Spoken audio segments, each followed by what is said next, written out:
Good morning, students. Welcome to the Steno Help BP. Today's dictation is dictation number 37 and 38. Speed is 100 word per minute.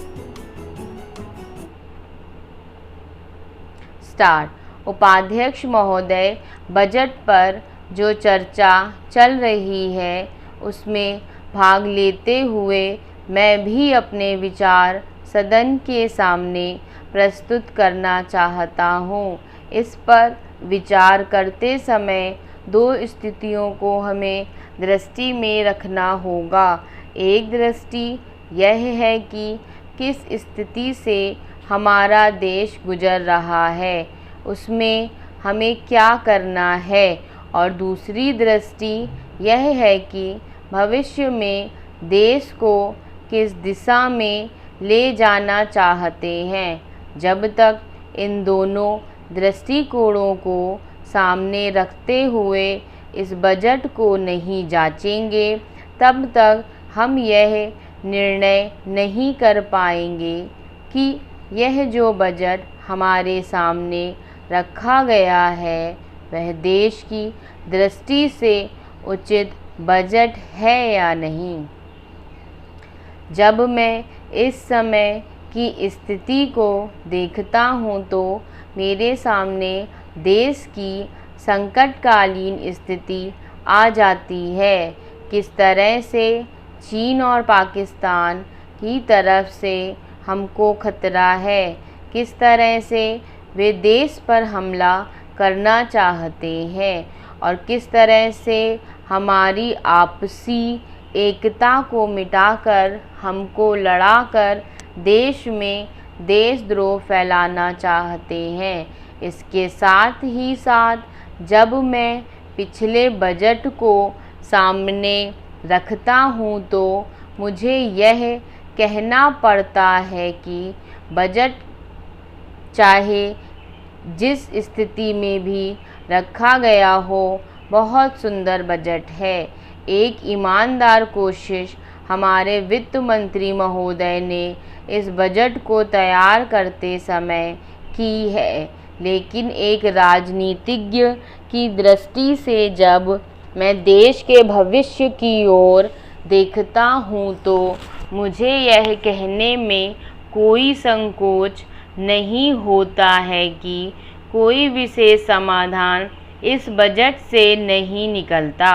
मैं जिस party से संबंध रखता हूँ उसका जो उद्देश्य है उसको सामने रखते हुए मैं यह कह सकता हूँ कि जो हमारे सामने आदर्श हैं वे सब ही पूरे नहीं हो सकते।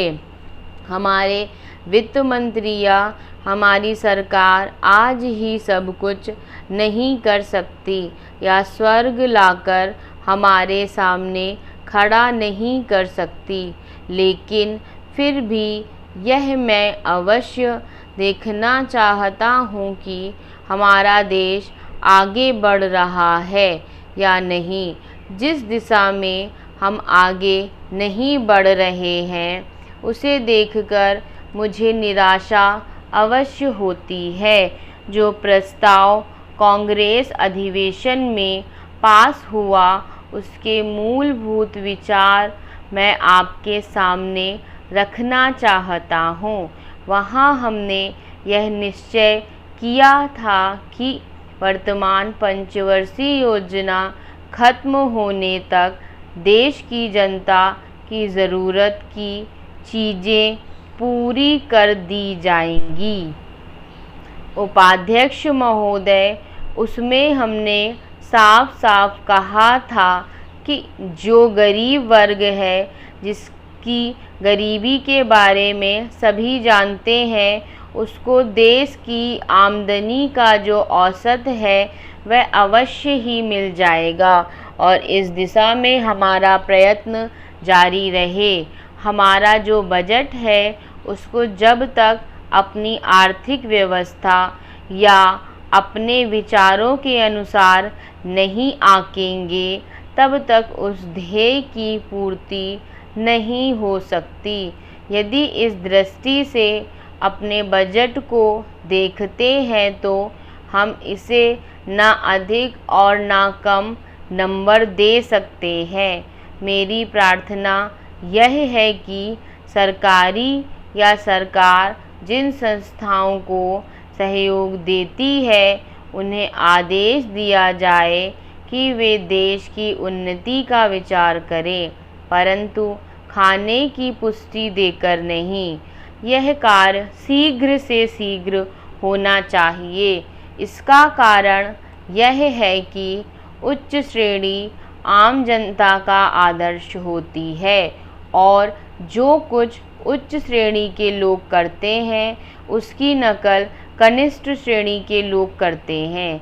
इसलिए यह काम पहले उच्च श्रेणी पर हो जाए तो आम जनता पर उसका प्रभाव अवश्य गहरा पड़ेगा।